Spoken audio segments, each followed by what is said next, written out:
Thank you for joining. We're live. Yeah, we're live. All right, well, good morning. My name's Janice Miller. I'm the Communications Director for the California League of Conservation Voters. And we are the political action arm of the environmental movement in America's leading environmental state, California.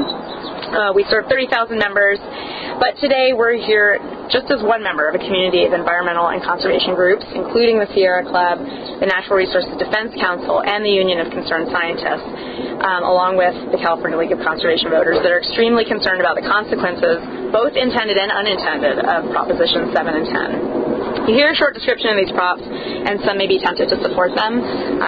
Prop 7 supporters want to require utilities to generate more power from renewable sources of energy. Prop 10 would extend rebates to companies and people who buy vehicles that run on natural gas. Take it in that one breath, and it might be tempting to support them. But the environmental community strongly supports creating a clean energy economy. We want to emphasize that. We want to bring more renewable energy to California. It's vitally important to clean our air, reduce our dependence on fossil fuels, and help stop global warming. But we are asking California voters not to be fooled by Proposition 7, not to be fooled by Proposition 10. They will harm and will not help renewable energy in the state of California. So we're gathered here today to let voters know that California's leading conservation and environmental groups are opposed to these bogus propositions. Let me say it again. The pro-renewable energy vote is no on Proposition 7, and it's no on Proposition 10. So today we're going to discuss Prop 7, and then we're going to hear why we're united in our opposition to Prop 10. With me today is Dan Kalb, the California Policy Coordinator of the Union of Concerned Scientists. He's going to be discussing some of the finer points of Prop 7. And Roland Wong, did I pronounce that correctly? Roland Wong is the Natural Resources Defense Council's Vehicles Policy Director. He's going to describe the problems with Prop 10. So first, Prop 7. Let's just say quickly, the conservation and environmental community is united in our concern about what Proposition 7 would do to California's renewable energy market.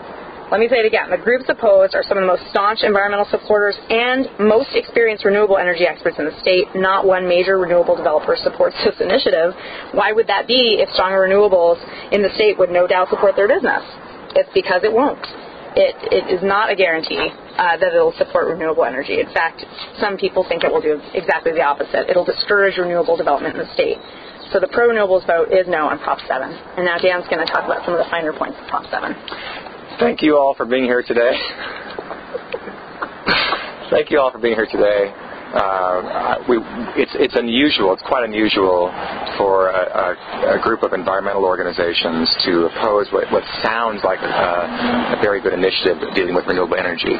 But because the issue of global warming is so paramount today and for the rest of this century, for our children and grandchildren, it is extremely important that we get the solutions to the global warming crisis and get them right. Unfortunately, Prop 7 gets it wrong and actually could set us back and send us backwards when it comes to putting more renewable energy in the ground here in California. And since California is often a leader across the country, the risk is even greater. If we pass a bad initiative in this state, the proponents intend to go to other states and do the same bad initiative there, and we just can't afford that risk. So our message is, voters beware. This is definitely a case where the devil is in the details. The risk of global warming, as I said, is too great to play around with poorly drafted initiatives. That's why it's so important to get the solutions right. The loophole-ridden Prop 7 gets the solutions wrong, and worse yet, it locks in the problems because it would take a 2/3 vote of the state legislature to fix, amend, and improve this poorly drafted proposition. I can go into detail on some of the loopholes. It allows utility companies to not meet their renewable requirements by just saying, oh, we've made a good faith effort. And if they do that, and the Public Utilities Commission says, okay, they don't have to do anything else. There's no more renewables in the ground. The proponents could have done things in their initiative if they wanted to, if they had consulted renewable energy experts, which they haven't.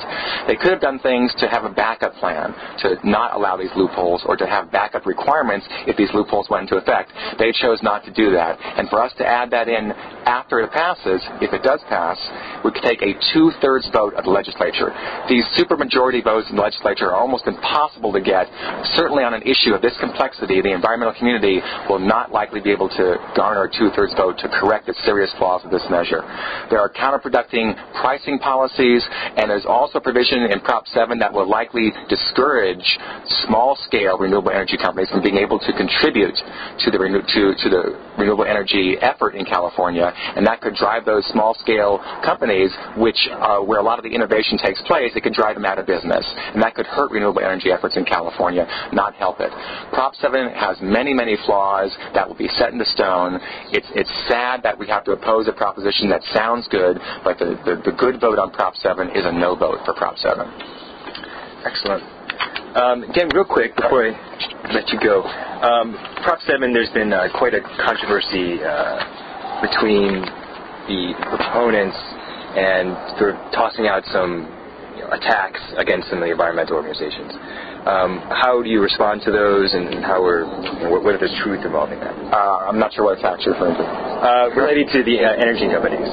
That the environmental groups are somehow too aligned with energy companies. Yeah. I don't know what to say. The Union of Concerned Scientists and the other environmental organizations that oppose Prop 7, in fact, every single major environmental organization in California opposes Prop 7. The four that are here today, plus Environment California and many, many other groups that have expertise in renewable energy are against Prop 7. I would only say that our history and history of many other organizations, including the ones here today, is fighting utility companies and disagreeing with them time and time again. I am no fan of any utility company in California, whether it's publicly or privately owned, because they are doing, in some cases, a mediocre job in pushing more renewables. Some are better than others, but they're far from being where they should be. And so we are often up in Sacramento, around the state, around the country, in D.C., pushing utility companies to do more and requiring more regulation and more requirements to get more renewable energy in the ground, and often usually we're on the opposite sides of these issues, not the same side. Okay, great, thanks. Roland Wong from Natural Resources Defense Council to discuss the problems with Proposition 10. Thank you, Dan. My name is Roland Wong. I am the Vehicles Policy Director with the Natural Resources Defense Council. I'm here to talk about Proposition 10, and I want to start out by pointing out that Proposition 7 and Proposition 10 are different initiatives, but they do share one thing in common. They are both not what they appear to be. While they purport to try to accelerate the future for clean, renewable energy, and in fact, they're going to retard our progress towards our environmental goals. And that is indeed why the NRDC, along with these other leading California environmental groups, are urging voters to vote no, both on Proposition 7 and Proposition 10. Getting to Proposition 10 specifically, Proposition 10 is a $5 billion bond that will cost California taxpayers $10 billion to pay back over 30 years. The primary purpose of Proposition 10 is to subsidize natural gas vehicles. There are some incentives for renewable energy, but make no mistake about it, Proposition 10 is a thinly veiled attempt to mandate a market for natural gas vehicles at the taxpayer's expense. NRDC and the rest of these other groups that are here today are strong supporters of clean, renewable energy. However, Proposition 10 is fatally flawed in that it picks a single winner, natural gas, and elevates it over other better choices, and in some cases ignores them completely. There are other ways, if you want to reduce pollution, reduce our dependency on petroleum, there are other cleaner, more efficient ways. A plug-in hybrid vehicle powered off of wind power, that's a very, very clean solution, is given short shrift or ignored almost completely by this proposition. Instead, Proposition 10 would give up to $50,000 for a heavy-duty truck on a first-come, first-served basis, and there's even no requirement for that vehicle to stay in the state of California. So Proposition 10, the bottom line of Proposition 10 is it promises but does not deliver any kind of substantial environmental benefit. It has no requirements to reduce smog, soot, or toxic pollution, and a very, very modest requirement to reduce global warming pollution. And, of course, unfortunately, natural gas is still a fossil fuel, and any increase in demand for natural gas is going to increase pressure to drill in the U.S. and other places in the world to drill for more natural gas. So in summary, for us to meet our ambitious goals, our ambitious environmental goals, California cannot afford to waste precious public dollars by subsidizing fuels that do not put us on the road to a to clean air and to solving global warming. By picking just one winner and giving short shrift to all the others, Proposition 10 just doesn't cheat the public's budget, but also cheats the environment and public health. That concludes my presentation, and we're now opening up to questions from the audience. So one at a time. the funding for Prop 10 is from a limited number of organizations.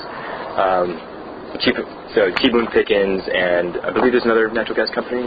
Chesapeake. Well, I think the people who put it on the ballot is an individual who is associated with Chesapeake Energy, which is also a natural gas company. So the proponents of this proposition are clearly natural gas interests, and the primary proponent and funder is Mr. T. Boone Pickens, who also has a national plan that he's been talking about all over this country about converting vehicles to natural gas and moving us more towards wind power. The Pickens plan, in terms of accelerating wind power, that's a great plan. We would support that.